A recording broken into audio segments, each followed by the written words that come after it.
இன்றைக்கு சீமான் போன்ற தற்குறிகள் தமிழ்நாட்டில் இருந்து கொண்டு திராவிடத்தை எதிர்க்கிறோம் என்கிற பெயரில் பார்ப்பன கும்பலை இன்றைக்கு தமிழ்நாட்டிற்குள் வரவழைத்து கொண்டிருக்கிற பாங்கினை தெளிவாக செய்து கொண்டிருக்கிறார். 2008 தொடக்கத்தில் எனக்கும் தெரியும், தலைவரை சந்தித்ததெல்லாம் உண்மைதான். ஆனால்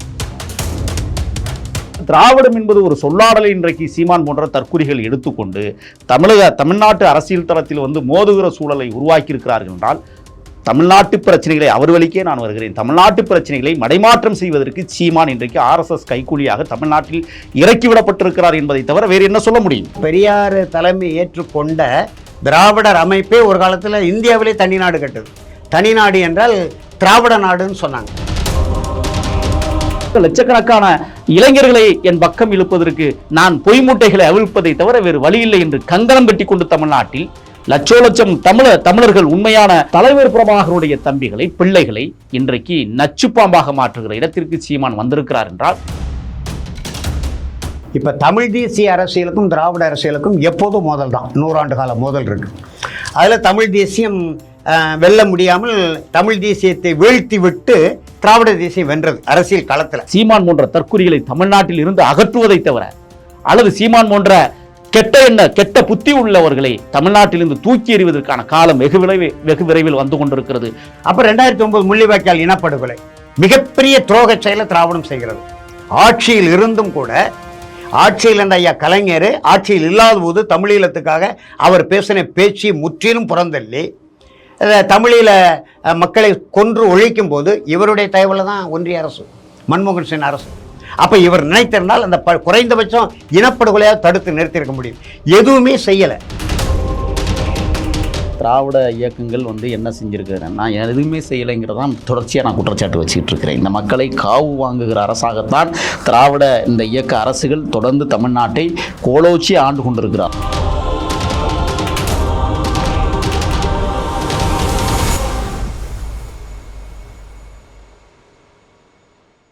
யூத்தமிழ் நேயர்களுக்கு வணக்கம். இன்னைக்கு ஒரு காரசாரமான ஆரோக்கியமான விவாதம். தமிழ் தேசிய தன்னுரிமை கட்சியின் தலைவர் திரு வீனரசு நம்மிடையே இருக்கார். அவர் கூட விவாதிப்பதற்கு தமிழ் தேசிய போராளி திரு முகில் வந்திருக்கிறார். இவங்க 2 பேருக்கும் என்னோட வணக்கத்தை தெரிவிச்சுக்கிறேன். வணக்கம் சார். வணக்கம். இப்போ நம்ம திரு வீனரசு அவர்களிடம் தொடங்கலாம். நம்மளுடைய விவாதம் திரு சீமான் அவர்களுடைய சமீப கால நடவடிக்கைகளை பற்றியது. திரு சீமான் பிரபாகரன் அவர்களோட எடுத்துக்கிட்ட அந்த போட்டோ போலியானது, அது மாஃப் செய்யப்பட்டது, அதுக்கப்புறம் அவர் சந்திச்சதே போலியானது, இப்படின்லாம் நிறைய தகவல்கள் இப்போ கசிந்து வந்துகிட்டே இருக்கு. அவருடைய தமிழ் தேசியமே அப்படி கேள்விக்குறியா இருக்கு. அவர் பெரியாரை பற்றி கடுமையான விமர்சனங்களை வச்சிருக்கிறாரு. அவர் தலைவர்னு ஏத்துக்கிட்ட திரு பிரபாகரன் பெரியாரை சப்போர்ட் செய்யக்கூடியவர், திராவிடத்தை ஆதரிச்சவர். அப்படி இருக்கும் பொழுது இவர் வேற யாருக்கோ பீட்டியுமா செயல்படுறாரா? இவர் இவ்வளவு நாள் செய்த நடவடிக்கைகள் உண்மையிலேயே தமிழ் தேசியமா அப்படின்ற கேள்வியே எழுந்திருக்கு. இதை பற்றி உங்களுடைய கருத்துக்களை சொல்லுங்க சார். இல்லை, பொதுவாக இப்போ ஒரு ஈழத்துக்கு சென்றது உண்மை. 2008 தொடக்கத்தில் எனக்கும் தெரியும், தலைவரை சந்தித்ததெல்லாம் உண்மைதான். ஆனால் அங்கே எடுக்கப்பட்ட படம் தான் இங்கு மக்களுக்கு அறிமுகப்படுத்தப்பட்டதா அல்லது இவங்க நாம் தமிழர் கட்சியில் பயன்படுத்துகிறாங்களா என்பதை நான் ஒரு விஷயம் முடியாது. ஏன்னா அது நிறைய இப்போ உண்மையிலே அந்த படம் தான் என்றும் சொல்வதற்கும், இல்லை நான் தான் அதை சரி பண்ணி, அதாவது எடிட் பண்ணி கொடுத்தேன் என்று சொல்வதற்கும் இப்படி நிறைய கருத்துக்கள் இருக்குது. அதை நம்ம உறுதிப்படுத்த முடியாது. ஒன்று. இரண்டாவது, தேசிய தலைவர் பிரபாகரன் பெரியார் ஆதரிக்கலை, பெரியார் இயக்கத்தை சார்ந்தவர்கள் அவர் ஆதரித்தாங்க. குறிப்பாக 91 ராஜீவ்காந்தி மரணத்திற்கு முன்பு திராவிடர் கழகம் முழுமையாக தமிழில் விடுதலை புலிகள் இயக்கத்தை ஆதரித்தது, களமாடியது. அதே போல் திராவிடர் கழகத்திலிருந்து பிரிந்த கோவை ராமகிருஷ்ணன் அவரெல்லாம் தேசிய தலைவரோடு நெருக்கமான நேரடி தொடர்பில் இருந்தவர். அதே போல் குளத்தூர் மணி, இவங்க 2 பேருமே ஈழத்துக்கு போயிருக்கிறாங்க இல்லையா? அப்போ பெரியார் இயக்கத்தை சார்ந்தவர்கள் தமிழில் விடுதலை போராட்டத்தை ஆதரித்தாங்க. ஏன்னா பெரியார் தலைமை ஏற்றுக்கொண்ட திராவிடர் அமைப்பே ஒரு காலத்தில் இந்தியாவிலே தனிநாடு கட்டுது. தனிநாடு என்றால் திராவிட நாடுன்னு சொன்னாங்க. அந்த திராவிட நாடு என்ற முழக்கத்தை முன்வைத்து விட்டு பின்னால் பெரியாருடைய வாரிசான ஈவிகே சம்பத்துன்னு சொல்லுவாங்களே, ஈவிகே இளங்கோவனுடைய தந்தையார் சம்பத்தே திராவிட நாடு என்பது போகாத ஊருக்கு புரியாத வழியை காட்டுவது, அது சாத்தியமில்லை என்று திராவிடர் கழகத்திலிருந்து பிரிந்து திராவிட முன்னேற்ற கழகத்திலே அண்ணாவோடு கருத்து முரண்பட்டு தமிழ் தேசிய கட்சியினே தொடங்கியிருக்கிறார். எனவே அந்த அடிப்படையில் இந்த தனிநாட்டு கோரிக்கை அல்லது தேசிய இன விடுதலையில் அழுத்தமான பிடிப்பு உள்ளவர்கள் திராவிடர் கழகத்தில் இருந்தாங்க. ஆனால் 1975 நெருக்கடிக்கு பிறகு அதை முற்றிலும் அவங்க கைவிட்டுட்டாங்க.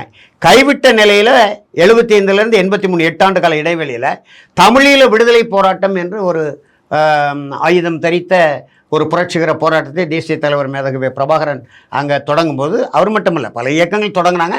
ஆனால் எந்த போராளி இயக்கம் நிற்கும், எந்த தலைவரை மக்கள் ஏற்பார்கள் என்று காலமும் களமும் முடிவு செய்யும். அந்த அடிப்படையில் தமிழீழ விடுதலை புலிகள் இயக்கம் தான் தமிழீழ விடுதலை வென்றெடுக்க முடியும் என்று அந்த நாட்டு மக்கள் நம்பினாங்க.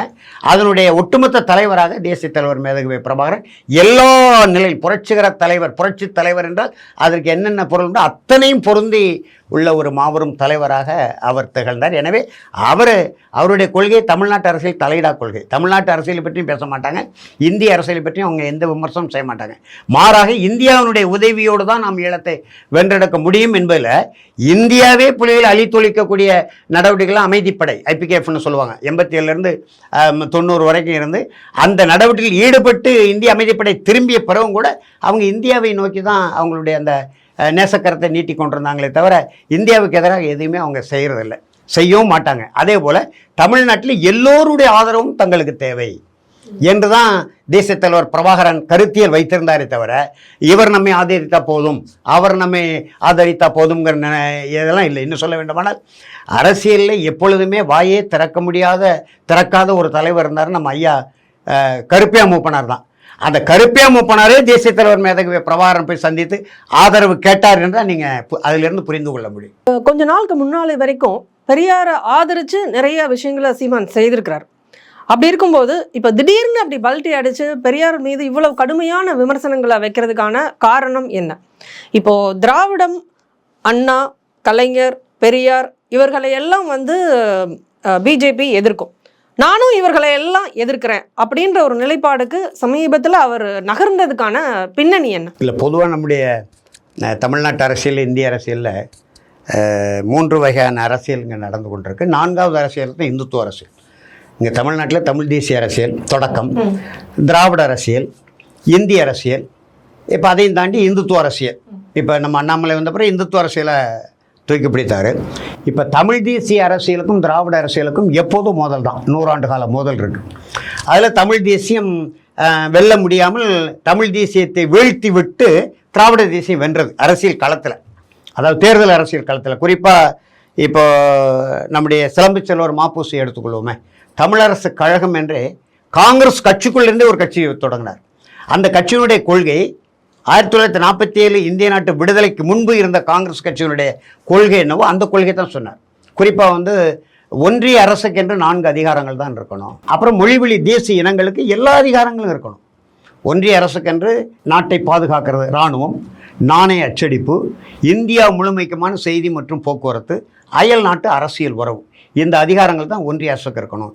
ஏனைய அதிகாரங்கள் அனைத்தும் மொழிவழி தேசிய இன குடியரசுக்கு இருக்க வேண்டும் என்பது காங்கிரஸ் கட்சியினுடைய 47க்கு முன்பான கொள்கை.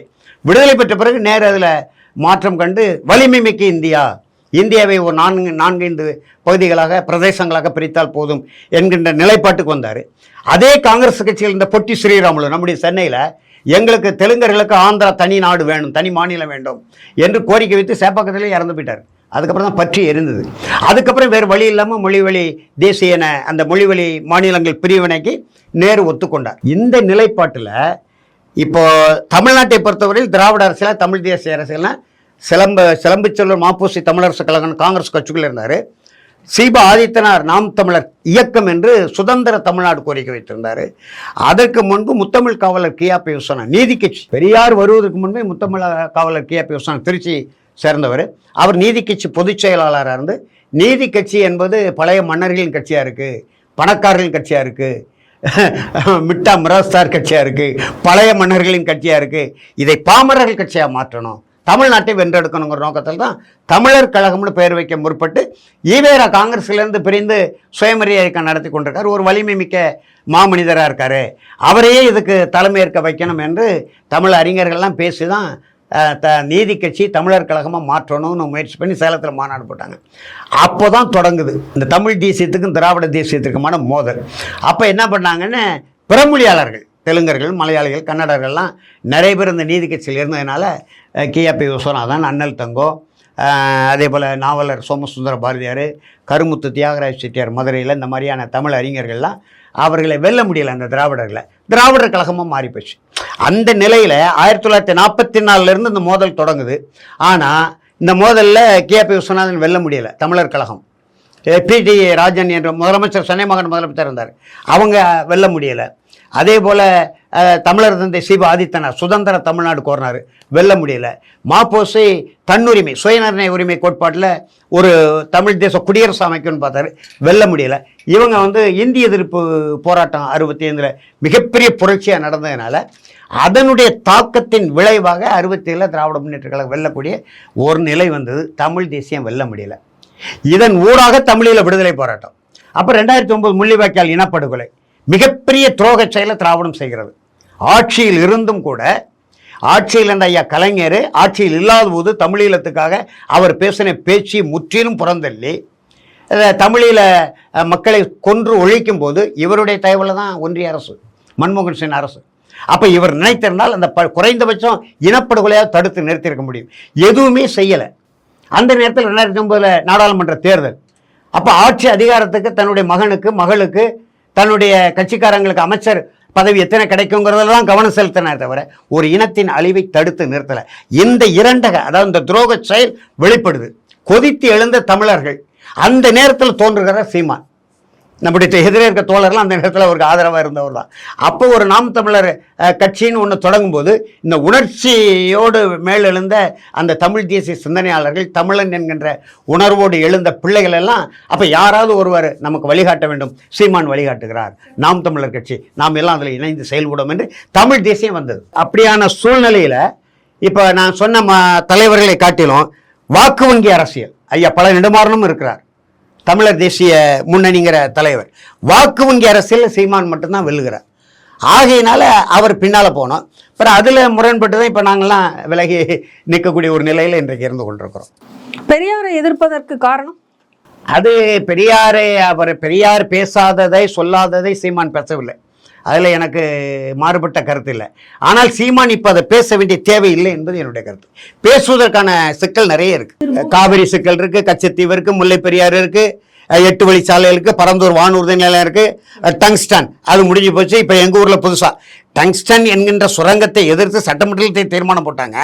இப்போ அதே மாதிரி ஒரு சுரங்கத்தை தமிழ்நாடு அரசு எங்கள் ஊரில் நாங்கள் ஏற்கனவே 2007 டாட்டா டைட்டானிக் தொழிற்சாலை என்ற பெயரில் ரத்தன் டாட்டா கால் வைத்தார். அவர் காலை முறித்து நாங்கள் அனுப்பியிருக்கிறோம். மறுபடியும் அந்த இடத்துல சுரங்கம் தோண்டலாம் என்று தமிழ்நாடு அரசு மறுபடியும் இப்படி ஒரு முயற்சி செய்து ஒன்றிய அரசால் திட்டமிடப்பட்ட டங்ஸ்டன் சுரங்கத்தை தடுத்து நிறுத்திய தமிழக அரசு இப்போ எங்கள் திருநெல்வேலி தூத்துக்குடி மாவட்டத்தில் ஒரு சுரங்கத்தை தோண்டலாமான்னு இப்போ செய்திகள் வெளியாகி கொண்டிருக்கு. இப்போ அதை நாங்கள் களமாடணும்.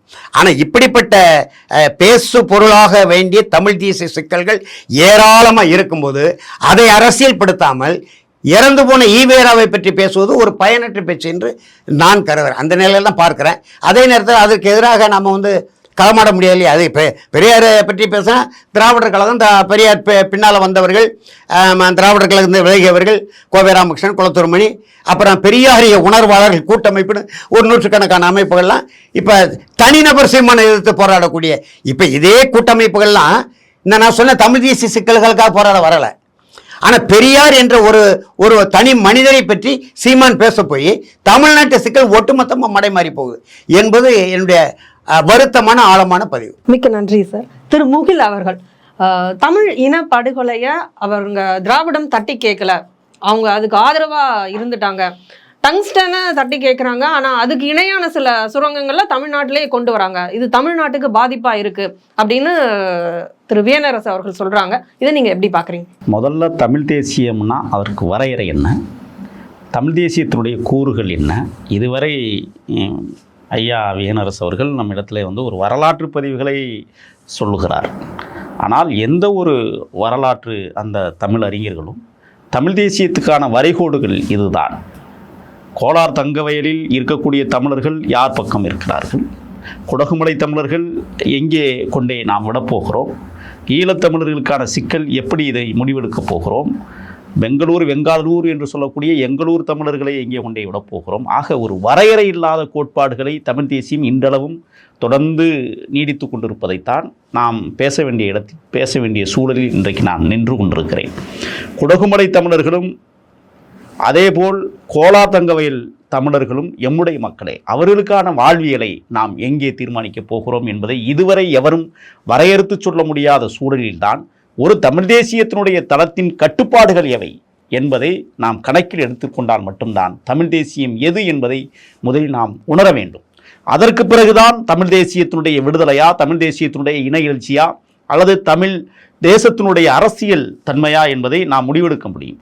ஆக இங்கேயே குழப்ப நிலைகளை இதுவரை தோற்றுவித்த அல்லது தோன்றிய தமிழறிஞர்கள் எவரும் எமக்கு அதை இட்டுச் செல்லவில்லை. இன்றைக்கு ஐயா வீனரசு அவர்கள் இவ்வளவு பேர் தமிழ் தேசிய தளத்திற்காக களமாடினார்கள். திராவிட தேசம் திராவிடம் என்பது ஒரு சொல்லாடல் மட்டும்தான். அதற்கு ஒரு இனமோ, அதற்கு ஒரு மொழியோ, அதற்கு ஒரு அடையாளங்களோ, அதற்கு ஒரு எல்லை கோடுகளோ இல்லாதவை. ஆகையால் திராவிடம் என்பது ஒரு சொல்லாடலை இன்றைக்கு சீமான் போன்ற தற்குறிகள் எடுத்துக்கொண்டு தமிழ்நாட்டு அரசியல் தளத்தில் மோதுகிற சூழலை உருவாக்கியிருக்கிறார்கள் என்றால் தமிழ்நாட்டு பிரச்சனைகளை அவர் வழிக்கே நான் வருகிறேன். தமிழ்நாட்டு பிரச்சனைகளை மடைமாற்றம் செய்வதற்கு சீமான் இன்றைக்கு RSS கைக்கூலியாக தமிழ்நாட்டில் இறக்கிவிடப்பட்டிருக்கிறார் என்பதை தவிர வேறு என்ன சொல்ல முடியும்? ஆக சீமானுக்கு தமிழ் தேசிய அரசியல்னா என்னன்னு தெரியாது. முதல்ல 1989 EPK இங்கிருந்து இந்திய அமைதிப்படை ஈழத்திற்கு சென்று மிகப்பெரிய கொடூரமாக சொல்ல முடியாத இடத்தில் கத்தியை வைத்து கிழித்து விட்டு பெண்களுக்கு ஒரு மார்பை எடுத்து இன்னொரு மார்பை மாமிச கடையிலே தொங்க விட்டு தமிழ் பெண்ணின் மாமிசம் கிடைக்கும் என்று எழுதி போட்ட அந்த செய்திகள் நான் சின்னஞ்சிறியவனாக இருந்து என் மூளைக்கு எட்டியவர் என்னுடைய இன்றைக்கும் வாழும் எனக்கு புலவனாக விளங்கி கொண்டிருக்கிற வீராண்டான் அவர்களின் இடத்திலே திணித்தார். எனக்கு ஆசான். என் தமிழீழ தேசியத்தினுடைய தலைவர் இந்த இடத்தில்தான் இருந்து கொண்டு நம் இனத்திற்கான விடுதலையை வென்றெடுக்க களமாடி கொண்டிருக்கிறார் என்று என் இதயத்திலே புகுத்திய காலகட்டம் 1989. சீமான் எங்கே போனார்? 89 தொடங்கிய என்னுடைய களப்போராட்டம் கிட்டத்தட்ட ஐயாவுக்கு தெரியும்னு நான் நினைக்கிறேன். 67 முறை நான் ஈழ பயணத்தை மேற்கொண்டிருக்கிறேன். இரவு பயணம் மட்டுமே. ஆயுதங்களை, தளவாட பொருட்களை, உணவுப் பொருட்களை, உடைகளை கொண்டு போய் சேர்த்த பெருமை எங்களுக்கு உண்டு. எங்களது வழிகாட்டி எங்களுடைய அண்ணன் சுபா முத்துக்குமார் புதுக்கோட்டை வீதிகளில் இன்றைக்கும் புலிகளுக்காக வாழ்ந்து கொண்டு தன்னுடைய வாழ்வையை அர்ப்பணித்த பாவாணன் போன்றவர்கள் செய்யாத தியாகத்தை சீமான் இந்த மண்ணிலே செய்து விட்டார். அவர்கள் பேசாத தமிழ் தேசியமாய் அவர் பேசிவிட்டார். ஆக லட்சக்கணக்கான இளைஞர்களை என் பக்கம் இழுப்பதற்கு நான் பொய் மூட்டைகளை அவிழ்ப்பதை தவிர வேறு வழியில்லை என்று கங்கணம் கட்டி கொண்டு தமிழ்நாட்டில் லட்சம் தமிழர்கள் உண்மையான தலைவர் பிரபாகருடைய தம்பிகளை, பிள்ளைகளை இன்றைக்கு நச்சுப்பாம்பாக மாற்றுகிற இடத்திற்கு சீமான் வந்திருக்கிறார் என்றால் தமிழ் தேசியம் என்பது வரையறுக்கப்படாமல் இருக்கிற இந்த தமிழ் தேசியத்தை வென்றெடுக்கப் போகிறோம் என்கிற வெற்று வார்த்தை தான் இன்றைக்கு சீமான் வாயிலிருந்து புழுகு முட்டைகளாக வந்து கொண்டிருக்கிறது. சீமான் போன்ற தற்குறிகளை தமிழ்நாட்டில் இருந்து அகற்றுவதை தவிர அல்லது சீமான் போன்ற கெட்ட புத்தி உள்ளவர்களை தமிழ்நாட்டிலிருந்து தூக்கி எறிவதற்கான காலம் வெகு விரைவில் வந்து கொண்டிருக்கிறது. தூக்கி எறிகிற சூழல் உருவாகும். தமிழ்நாட்டு மக்களை புறக்கணிப்பார்கள். நாம் பார்த்திருக்கிறோம். ஐயா சொன்னதைப் போல எத்தனையோ தமிழ் பேராசன்கள் இந்த தமிழ்நாட்டில் தமிழ் தேசியத்தை வளர்க்க வேண்டும் என்று அமைப்புகளை கட்டி கொண்டவர்களை காணாமல் போன வரலாறு தான் இன்றைக்கு. ஆகையால் தான் தலைவன் சொல்லுகிறார், ஹிஸ்டரி சோஸ்திமிவே, வரலாறு எமக்கு வழிகாட்டியாக இருக்கிறது. அந்த வரலாறை நாம் முன்னெடுத்துச் செல்வதற்கான களப்பணியில் நாம் போராடுவோமே ஆனால் நிச்சயமாக தமிழ் தேசிய எல்லை கோடுகளை நாம் தீர்மானித்து போராடுவோமே ஆனால் தமிழீழத்திற்கு ஒரு எல்லை கோடு இருக்கிறது. தேசிய தலைவன் வரையறுத்து வைத்திருக்கிறார். ஆனால் இங்கே இருக்கிற தமிழ் தேசியத்திற்கான வரைகோடு என்ன? இதை யார் இன்னைக்கு உருவாக்கி வைத்திருக்கிறார்? எவரும் இல்லை.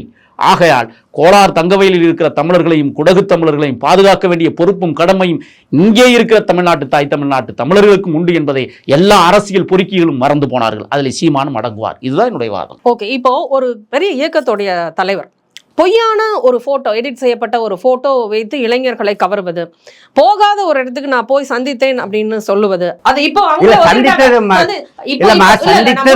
கேள்வியை முழுமையா வச்சிடறேன். அது மாதிரி சொல்லுவது. அதுக்கப்புறம் இப்போ அதுக்கு வெளியே வந்ததுக்கு அப்புறம் இல்ல நான் சந்தித்தது உண்மை, போட்டோ மத்தவங்க தப்பு அப்படின்னு முன்னுக்கு பின் முரணா சொல்லுவது.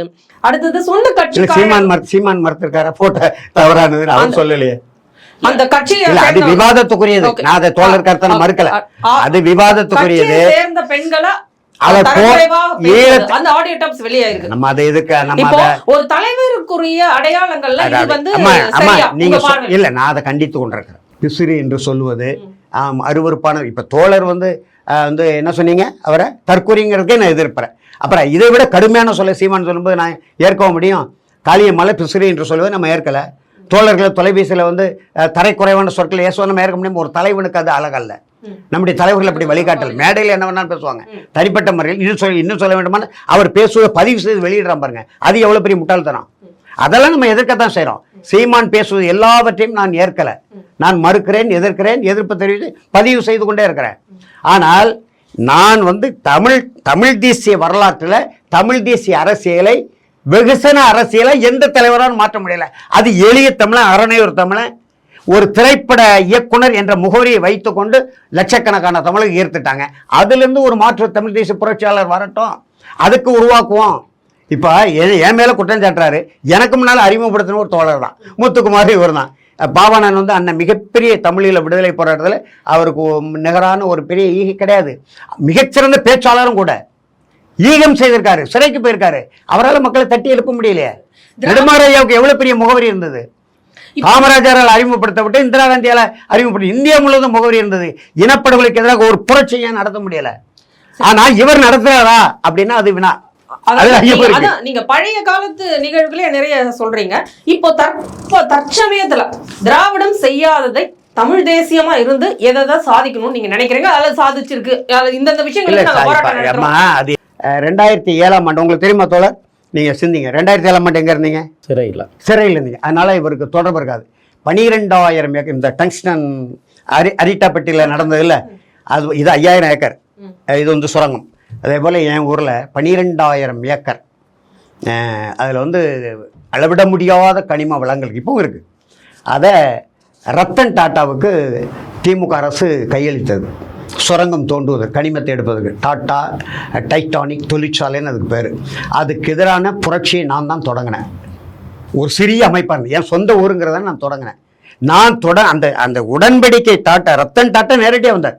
ரத்தன் டாட்டா கருணாநிதியோடு சேர்ந்து உடன்படிக்கை செய்வதற்கு 3 மாதங்களுக்கு முன்பே பாட்டாளி மக்கள் கட்சி நிறுவனர் மதிப்புக்குரிய தமிழினப்பட மருத்துவ ஐயாட்ட நான் புகார் பண்ணேன் நேரடியாக. அவருக்கே தெரியலை. அப்புறம் கேட்டார். அப்புறம் 3 மாதங்களுக்கு உடன்படிக்கானது. மிகப்பெரிய தமிழ் தேசிய அங்கே வங்கத்தை அந்த சிங்கூர் நந்தி கிராமம் மாதிரி நடந்து பாருங்க. அந்த மாதிரி மிகப்பெரிய புரட்சி தமிழ் தேசியம் தான் முன்னெடுத்தது. எல்லோரும் வந்து நின்னாங்க, எல்லா தலைவர்களும் வந்து நின்னாங்க. நாம தான் கடைசியில் நம்ம ஐயா புலவர் கலியபெருமாளுடைய நினைவேந்தல் நிகழ்ச்சியை போட்டு, கலியபெருமாளுக்கும் தெற்கு சீமைக்கும் தொடர்பே கிடையாது, யாருன்னே தெரியாது. ஆனாலும் நான் மிகப்பெரிய மேடை போட்டு தமிழ் தேசிய புரட்சியாளர் ஐயா புலவர் கலியபெருமாள் நினைவேந்து தமிழ் மண்ணுரிமை பாதுகாப்பு மாநாடுன்னு போட்டு தியாகு வந்து பேசினார். அடுக்கடுக்கான சான்று ஆவணங்களோடு பேசினார். இன்றைக்கி தியாகு நம்மகிட்ட முரண்பட்டு நிற்கிறார். அப்போ நம்ம தோழரும் இருந்த நம்முடைய அண்ணன் மாவீரன் வீரப்பனாருடைய மனைவி அவருடைய படுகொலைக்கு பிறகு எங்கேயுமே வெளிக்காட்ட முடியாத நிலை இருந்துச்சு. முதலில் மேடையேற்றம் நான் தான் முத்துலட்சுமி வீரப்பன். சந்தன காட்டு வீராங்கனை முத்துலட்சுமி வீரப்பன் முழங்குகிறார்னு தெருவாக எழுதிப்பட்டேன், ஆவணம் வச்சிருக்கிறேன். அந்த மாநாட்டினுடைய எழுச்சியை பார்த்து தான் ரத்தன் டாட்டாவோடு தமிழ்நாடு அரசு செய்து கொண்ட புரிந்துணர்வு ஒப்பந்தத்தை கிழித்து போட வச்சோம். தமிழ் தேசியத்தின் சாதனையா இல்லையா? 2வது ஸ்டெர்லைட், இது எல்லாருக்கும் தெரியும். இப்போ தோழர் சிறையில் இருந்ததுனால பத்திரிகையில் படிச்சிருப்பார். ஒரு ரத்தன் டாட்டா அவர் எடுத்துக்கொண்ட முயற்சியில் 2 இடத்துல தோல்வியை தழுவினார். ஒன்று அமிதாப் பச்சனை வச்சு ஒரு பெரிய திரைப்படம் எடுத்தார், அது தோற்று போச்சு. அடுத்து தமிழ்நாட்டுக்குள்ளே வந்து அதுவும் தெற்கு சீமையில் வந்து வேறு ஒன்றை பார்த்தார். அவர் இலக்கு கொடுத்தது 12,000 ஏக்கர், அவர் இலக்கு 40,000 ஏக்கர். இன்னும் இருக்கு என்கிட்ட. திருநெல்வேலி, தூத்துக்குடி 2 மாவட்டத்தில் இருக்கு. அந்த 40,000 ஏக்கரை அந்த வான்வெளி ஆய்வு கருவிகளை வைத்து ஆய்வு செய்து திருபாதி என்கின்ற ஒரு தலைமைச் செயலாளர் இருந்தார். அவரை கையில் எடுத்து அவருக்கு கோடிக்கணக்கில் பணம் கொடுத்து அவர் மூலமாக அந்த 12,000 ஏக்கரை ஒப்பந்தம் போட்டு வாங்கினார். அவர் இலக்கு 40,000 ஏக்கர். அதை முறியடித்து தமிழ் தேசியம். யாரும் மறுக்க முடியாது. ஆவண சான்றுகளோடு நான் வச்சிருக்கிறேன். ஆவணத்தை எடுத்து தரேன். மாவட்ட ஆட்சியர் அற பழனியாண்டி, இந்திய ஆட்சி பணியாளர், அவர் முதல்ல இந்த திட்டத்தை நடைமுறைப்படுத்தினால் அரசுக்கு எதிராக மிகப்பெரிய மக்கள் எதிர்ப்பு வரும் என்று அறிக்கை போட்டார். இந்த திருப்பாதி அதை கிழிச்சு போட்டுட்டு மக்கள் ஆதரவு இருக்கிற மாதிரி போலியானி அறிக்கை போட்டார். 2 அறிக்கை நான் வெளியிட்டேன். 2 அறிக்கையும் ஐயா ராமதாஸ்கிட்ட கொடுத்தேன், ஐயா பல நெடுமாறன் கொடுத்தேன், ஊடகங்களில் கொடுத்தது நான் தான். அதை நாங்கள் முறியடிச்சிருக்கோம்ல. அடுத்து எங்கள் மாவட்டத்திலே ஸ்டெர்லைட் 20 ஆண்டு காலம் கொடிகட்டி பிறந்த அனில் அகர்வாலாவை விரட்டி அடித்தோம். அதை அண்ணாச்சி வைகோ மறுமலர்ச்சி திமுகவினுடைய உச்சநீதிமன்றம் வரைக்கும் அவர் அதில் உறுதியாக நின்று போராடினார். நம்ம மறுக்கலை. போராளிகள் யாரையுமே நம்ம மறக்க முடியாது. அதனால தமிழ் தேசியத்தின் சாதனைகள் நிறைய இருக்கு, சொல்லிக்கொண்டே போகலாம். ஆட்சி அதிகாரத்துக்கு வந்தால்தான் சீமான் சரியா செய்யறாரா, சரியா செய்யலன்னா அவருக்கு எதிரான போராட்டம் அவ்வளவுதானே. அது உங்கள் எண்ணம், வாய்ப்பில்லை என்பது உங்கள் எண்ணம். நான் சீமான் சொல்ல 36 லட்சம் தமிழர்கள் 60 லட்சம் தமிழர்கள் வர வேண்டும் என்பது என்னுடைய எண்ணம். திரு வியனரசு ஆட்சி அதிகாரம் இல்லாமலேயே சில சாதனைகளை சொல்லியிருக்காரு. ஆனா இப்ப திராவிடம் தொடர்ந்து ஆட்சி அதிகாரத்துல இருந்திருக்கு. ஸ்டெர்லைட்டுக்கு காரணமா இருந்ததே, அதுக்கு அடிக்கல் நாட்டினது, அதை வளர விட்டது எல்லாமே திராவிடம். இப்போ பரந்தூர் ஏர்போர்ட், அங்கேயும் 8 வழி சாலைகள்லாம் இயற்கை பாதிக்கப்படும், ரிசர்வ் ஃபாரஸ்ட் எல்லாம் பாதிக்கப்படும், மக்கள் பாதிக்கப்படுவார்கள் அப்படின்லாம் சொன்னாங்க. ஆனா பரந்தூர் ஏர்போர்ட்டுக்கு அந்த மாதிரி எல்லாம் சொல்ல, அதை முன்னெடுத்துக்கிட்டே போறாங்க. காட்டுப்பள்ளி துறைமுகத்துக்கு எதிர்ப்பு தெரிவித்தவங்க இந்த பரந்தூர் ஏர்போர்ட்டுக்கு ஒன்றும் செய்யறதில்லை. அப்போ திராவிடம் இந்த இரட்டை நிலைப்பாடு இதுல எடுத்துக்கிட்டே இருக்கு. அவங்களுக்குன்னு வந்தா வேற ஒரு நிலைப்பாடை எடுத்துக்கிட்டே இருக்காங்க. தொடர்ந்து ஆட்சி அதிகாரத்துல இருக்கக்கூடியவங்க தான் நீட்டை எதிர்த்தாங்க. ஆனா இப்ப நீட்டை இப்ப அவங்களே சொல்லியிருக்காங்க, அதை எதிர்ப்பதற்கான அந்த இது எங்களுக்கு இல்லை அப்படின்னு. ஒரு செய்தியை நான் சொல்றேன். ஆட்சிக்கு வருவதற்கு 2021 ஆட்சிக்கு வருவதற்கு முன்பு நம்முடைய மாண்புமிகு முதலமைச்சர் மு க ஸ்டாலின் 8 மாதம் பொறுத்திருங்கள், வந்த உடனே நீட்டை நான் ஆவணம் வச்சிருக்கேன், தினகரன் செய்தி வெட்டி நான் ஒட்டி வச்சிருக்கேன். இப்போ அதோடு இல்லாம நம்முடைய தம்பி உதயநிதி ஸ்டாலின் துணை முதலமைச்சர் நீட்டை எப்படி நீக்கிறோம் என்கின்ற கமுக்கம், அதாவது ரகசியம் எங்ககிட்ட இருக்கிறாரு. அந்த ரகசியமெல்லாம் என்னாச்சுன்னு தெரியல. இன்றைக்கு என் பிள்ளைகள் செத்துக்கிட்டு இருக்கு. ஐயா போராடி, அவர் போராளியாக இருந்ததுனால போராடி தமிழ் தேசிய தளத்திற்குன்னு சில பங்களிப்பை அவர் செய்திருக்கிறார். அதில் மாற்று கருத்து இல்லை. இப்போ நீங்கள் என்ன கேட்குறீங்கன்னா, திராவிட இயக்கங்கள் என்ன செஞ்சுருக்கிறேன், நான் எதுவுமே செய்யலைங்கிறதான் தொடர்ச்சியாக நான் குற்றச்சாட்டு வச்சுக்கிட்டு இருக்கிறேன். இந்த மக்களை காவு வாங்குகிற அரசாகத்தான் திராவிட இந்த இயக்க அரசுகள் தொடர்ந்து தமிழ்நாட்டை கோலோச்சி ஆண்டு கொண்டிருக்கிறார். அதுக்கு ஒரு சரியான ஒரு பார்வையுள்ள ஒரு தமிழ் தேசிய தலைவர் இந்த மண்ணிலை உருவாக்க வேண்டும் என்பதுதான் நம்முடைய திட்டம், எண்ணமாக இருக்கிறது. இன்னும் அது உருவாக்கப்படவில்லை. இவரை போன்றவர்கள் சீமானை தமிழ் தேசியவாதியாக கணக்கில் எடுத்தால் அது அவருடைய விருப்பம். நாங்கள் அதை பிழையாக பார்க்கிறோம். திராவிட இயக்கங்கள் என்பது எல்லா இயக்கத்தையும் நாம் குற்றச்சாட்டு வச்சிட முடியாது. இப்போ மறுமலர்ச்சி திராவிட முன்னேற்ற கழகம் மக்களுக்கான இயக்கமாக இன்றைக்கு வரை தொடர்ந்து பயணித்துக் கொண்டிருக்கிறது. ஆட்சி அதிகாரத்தில் இல்லை என்றாலும் கூட வைகோ அவர்கள் தொடர்ந்து இல்லை கூட்டணியில், அது வேற, அது அரசியல், அது ஓட்டு வங்கிக்காக கூட்டணிகள். நான் என்ன சொல்றேன்னு சொன்னா, இந்த திராவிட முன்னேற்ற கழகமாக இருக்கட்டும், அண்ணா திராவிட முன்னேற்ற கழகமாக இருக்கட்டும், இது தமிழ்நாட்டு மக்களுக்கும் தமிழ் தேசிய தளத்திற்கும் மிக எதிரான இயக்கங்களாக தொடர்ச்சியாக இவர்கள் அதிகார வர்க்கத்தில் இருந்து கொண்டிருக்கிறார்கள் என்பதுதான் நம்மளுடைய எண்ணமாக இருக்கிறது. இவர்களை அப்புறப்படுத்தப்பட வேண்டும். அப்புறப்படுத்துவதற்கு யார் ஒரு நல்ல தலைவர் வருவார்கள் என்று எதிர்பார்த்து காத்திருந்த காலகட்டம் தான் 2009. அந்த நேரத்தில் ஒரு சினிமா இயக்குனராக தெரிந்த சீமான் அவர்களை அண்ணன் முத்துக்குமார் போன்றவர்கள் உள்ளே கொண்டு வர வேண்டும். அது தற்காலிக ஒருங்கிணைப்பாளர் பதவி அவருக்கு கொடுத்து இந்த நாம் தமிழரை வழிநடத்த வேண்டும் என்று தான் முதலில் தொடங்கப்பட்டது நாம் தமிழர். ஐயாவுக்கு தெரியுமா என்னன்னு எனக்கு தெரியல. நாங்கள் முதலாக தொடங்குகிற போது தற்காலிக ஒருங்கிணைப்பாளர் சீமான். அந்த ஒருங்கிணைப்பாளர் பதவியை 3 ஆண்டுகளுக்கு ஒரு முறை மாற்றம் செய்யப்பட வேண்டும் என்பதும் நாம் தமிழர் கட்சியில் எழுதப்பட்டிருக்கிற சட்ட விதிகளில் ஒன்று. ஆனால் அது நடைமுறைப்படுத்தப்பட்டதா என்பதை இன்றைக்கு மக்கள் பார்வையில் நாங்கள் விட்டு விடுகிறோம். இன்றைக்கு சீமான் போன்ற தற்குறிகள் தமிழ்நாட்டில் இருந்து கொண்டு திராவிடத்தை எதிர்க்கிறோம் என்கிற பெயரில் பார்ப்பன கும்பலை இன்றைக்கு தமிழ்நாட்டிற்குள் வரவழைத்துக் கொண்டிருக்கிற பாங்கினை தெளிவாக செய்து கொண்டிருக்கிறார். ஆக நாம் இப்போ 2 போராட்டத்தை கையில் எடுக்க வேண்டும். ஒன்று, இந்த திராவிடம் என்று நம்மளை ஏமாற்றுகிற இந்த இயக்கங்களை ஒழித்து கட்ட வேண்டும். இன்னொன்று, போலி தமிழ் தேசியம் பேசிக்கொண்டு நான் புலிகள் என்று சொல்லி வருகிற சீமானையும் ஒழித்து கட்ட வேண்டிய கட்டாயத்தை. ஆக நாங்கள் 2 போராட்டத்தை உண்மையான தமிழ் தேசியவாதிகள், உண்மையான தேசிய தலைவரோடு மீது பற்று கொண்டவர்கள் களமாட வேண்டிய இடத்திற்கு வந்திருக்கிறோம். இப்போ அண்மையில் பாருங்கள், நாம் தமிழரிலிருந்து விலகி போகிறவர்கள் எல்லாம் பிரபாகரனுடைய பிள்ளைகள் என்று சொல்லக்கூடியவர்கள் திமுகவில் போய் சேர்றாங்க. எவ்வளவு அறிவிற்கத்தக்கமான ஒரு விஷயம். ஐயா வீனரசு பக்கம் வாங்க, இல்லை அண்ணன் வேல்முருகன் பக்கம் போங்க, அண்ணன் திருமாவளவன் பக்கம் போங்க, ஈழத்திற்காகவே கடைசி வரை இன்று வரை வாழ்ந்து கொண்டிருக்கிற அண்ணன் வைகோ பின்னால் போங்க. ஆனால் இவர்கள் எங்கே போய் சென்று கொண்டிருக்கிறார்கள் என்றால், அப்போ நாம் தமிழரிலிருந்து பிரிந்து செல்கிற தம்பிகள் தலைவனை ஏற்றுக்கொள்ளாத தம்பிகளாக இதுவரை வாழ்ந்திருக்கிறார்கள். ஆக அந்த தம்பிகளுக்கு போதிய பாடம் எடுக்கவில்லை, அந்த தம்பிகளை பக்குவப்படுத்தப்படவில்லை, அந்த தம்பிகளுக்கு தமிழ் தேசிய உணர்வை ஊட்டவில்லை. மேடையில் முழங்கிவிட்டு மேடையில் கத்திவிட்டு போகிற விடயத்தை தான் இந்தளவும் சீமான் செய்து கொண்டிருக்கிறார். இவர் உண்மையான தமிழ் தேசியவாதியாக இருந்தால் அது வேறு வகையில் அவர்கள் நிச்சயமாக தக்க வைக்கப்பட்டிருப்பார்கள். இன்றைக்கு காலகட்டத்தில் மீதமுள்ள நாம் தமிழர் தம்பிகள், இன்றைக்கு சீமான் பக்கம் நின்று கொண்டிருக்கிற தம்பிகள், பிரபாகரன் என்கிற அந்த ஒற்றை தலைவனின் பேரோடு உச்சரிக்கிற தம்பிகளாக அங்கே இருப்பார்களேனால் அவர்கள் அங்கே இருப்பது அழகல்ல. அவர்கள் வெளியேற வேண்டும். அவர்கள் வெளியேறினால்தான் உண்மையான தமிழ் தேசியம், உண்மையான தமிழ் தேசியத்துடைய தலைவரை நெஞ்சிலே ஏற்றவர்களாக இருக்க முடியும். அவர்கள் திமுக பக்கம் போயிடக்கூடாது. நான் என்ன சொல்றேன்னா, அனைத்து இந்திய அண்ணா திராவிட முன்னேற்ற கழகம் புரட்சித் தலைவர் எம்ஜிஆர் அவர்களால் உருவாக்கப்பட்டது. அந்த மாபெரும் தலைவன் ஒரு தலைவனை உருவாக்கினான், ஐயாவுக்கு தெரியும். அங்கே போயிருந்தா கூட கொஞ்சம் மகிழ்ச்சி அடைஞ்சிருக்கும். ஆனால் தமிழீழத்திற்கு நேர் எதிரான கொள்கையை, தமிழ் தேசிய தலைவருக்கு நேர் எதிரானவர்கள் இருக்கக்கூடிய திராவிட முன்னேற்ற கழகத்தின் பக்கம் போய் நாம் தமிழர் தம்பிகள் விலகி போய் சேருகிறார்கள் என்றால் இதை விட என்ன அபத்தமாக இருக்கிறது? அப்போ சீமான் என்ன தமிழ் தேசியம் கற்றுக் கொடுத்தார் அந்த பிள்ளைகளுக்கு, அந்த தம்பிகளுக்கு? ஆக போலித்தனமானவர்கள் வெளியேறி கொண்டிருக்கிறார்கள். உண்மைவாதிகள் இன்னும் பிரபாகரனை நம்பி களத்திலே போராடி கொண்டிருக்கிறார்கள். அந்த தம்பிகளுக்கு நான் வணக்கத்தை செலுத்தி கொள்கிறேன். அவர்கள் விரைவில் அதிலிருந்து மீண்டு வெளியேறி சீமான் என்கிற தற்குறியை இந்த மண்ணிலிருந்து அகற்றும் வரை நாமெல்லாம் ஒன்று சேரக்கூடிய காலம் வெகு தொலைவில் இருக்கிறது. விரைவில் பாருங்கள்.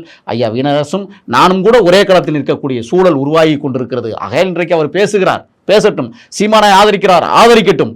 ஆனால் சீமான் செய்த சேட்டைகள் எல்லாம் அவருக்கும் நன்றாக தெரியும். அவர் தெரிந்து கொண்டுதான் வேறு வழி இல்லாமல் தமிழ் தேசிய பக்கம் நின்று கொண்டு போராடி கொண்டிருக்கிறார். ஐயா, உங்களுக்கும் வாழ்த்துகிறோம், உங்களோடு நாங்களும் வருவோம். ஏன்னா நீங்கள் உண்மையான தமிழ் தேசியவாதி, ஏற்றுக்கொள்கிறோம். ஏன்னா அவர் திமுக பக்கம் போகலை, அவர் எந்த இயக்கத்தின் மீது பற்றில்லை. அவர் தனி அமைப்பை உருவாக்கி தமிழர்களுக்கு தன்னால் முடிந்த கடமைகளை செய்ய வேண்டும் என்று போராடுகிறார். அவர்களுடைய போராட்டத்தை நாம் மதிப்போம், அதில் மாற்று கருத்தில்லை. ஆனால் உங்களுடைய வீரியமிக்க போராட்டங்களுக்கு இடையே சீமான் போன்ற தற்குறிகளை நீங்கள் ஆதரித்து பேசுவீர்களே, ஆனால் நீங்களும் காணாமல் போவீர்கள் என்பதுதான் உண்மை. தோழர் பேசினார், இப்போ இறுதிக்கட்டத்தில் பேசினதில் 80 விழுக்காடு எனக்கு உடன்பாடு. அவரே திராவிடத்தை தகர்க்கணும் விட்டார், என் கட்சிக்கு வந்துட்டார். இப்போ திராவிடத்தை தகர்க்க வேண்டும் என்றால், இல்லை நீங்கள் முடிச்சிங்க, வணக்கம் சொல்லிட்டீங்க. திராவிடத்தை தகர்க்க வேண்டும் என்றால் திராவிடத்தின் அடித்தளம் தமிழர்களுக்கு எதிரான ஈவேராங்கிற அங்கே போகும். அது ஒரு பக்கம் இருந்தாலும் நாம் என்ன சொல்கிறோன்னா, நான் சுருக்கமாக சொல்ல விரும்புகிறேன். கடந்த கால தமிழ் தேசிய தலைவர்கள் ஈட்ட முடியாத பேரீட்டத்தை ஒரு எளிய தமிழன், அவர் நல்லவரா அல்லவரா என்பது வேறு, அவரோடு எனக்கு நிறைய முரண்பாடு உண்டு. இல்லைனா அவர் பக்கத்தில் நிற்பேன், ஏன் விலகி நிற்கிறேன். அதனால் புரட்சிகர போராட்டங்களை முன்னெடுக்கிறது, தமிழ் தேசிய போராட்டங்களை முன்னெடுக்கிறது, இதெல்லாம் மாறுபட்ட கருத்து இருக்குது. அவர் பேச்சால் மட்டும்தான் மக்களை ஈர்த்து கொடுக்குறார். நான் என்ன நினைக்கிறேன்னா, 36 லட்சம் தமிழர்கள் 50 லட்சம் தமிழர்களாக வரட்டும், 1 கோடி தமிழர்களாக வரட்டும், சீமானை விட தலை சிறந்த உண்மையும் நேர்மையும் வாய்மையும் ஒழுக்கமான ஒரு புரட்சியாளர் அங்கே தோன்றட்டும். இதில் என்ன இருக்குது? ஆனால் வெண்ணெய் திரண்டு வரும்போது நம்ம தாலியை உடைக்க வேண்டியதில்லை. இல்லையானால் இன்னொரு தலைவன் தோன்றி ஒரு 36 லட்சம் தமிழர்களை அணிதிரட்டும் என்பது நம்ம எட்டி பார்க்க முடியாத கற்பனையாகிவிடும். எனவே அந்த தமிழ் தேசிய தளத்தை பற்றி நிற்கிறோமே தவிர, தோழர் சொன்னது போல தேசிய தலைவரின் அந்த இலக்கு இருக்கல, இலக்குதான் இனத்தின் விடுதலை, அந்த இலக்கில் நிற்கிறோமே தவிர சீமான் என்ற தனி மனிதன் அல்ல. சீமான் பேசி இவ்வளவு மக்களை அணிதிரட்டிருக்கிறார். அந்த திரண்டு வரக்கூடிய வெண்ணையை கல்லிருந்து எரிந்து உடைத்து விட வேண்டாம் என்பது நம்முடைய கருத்து. தமிழ் தேசியம்தான் இறுதி இலக்காக இருக்கும். தமிழ் அன்னைக்கு தான் இறுதி வெற்றி கிட்டும். நன்றி, வணக்கம். நன்றி சார்.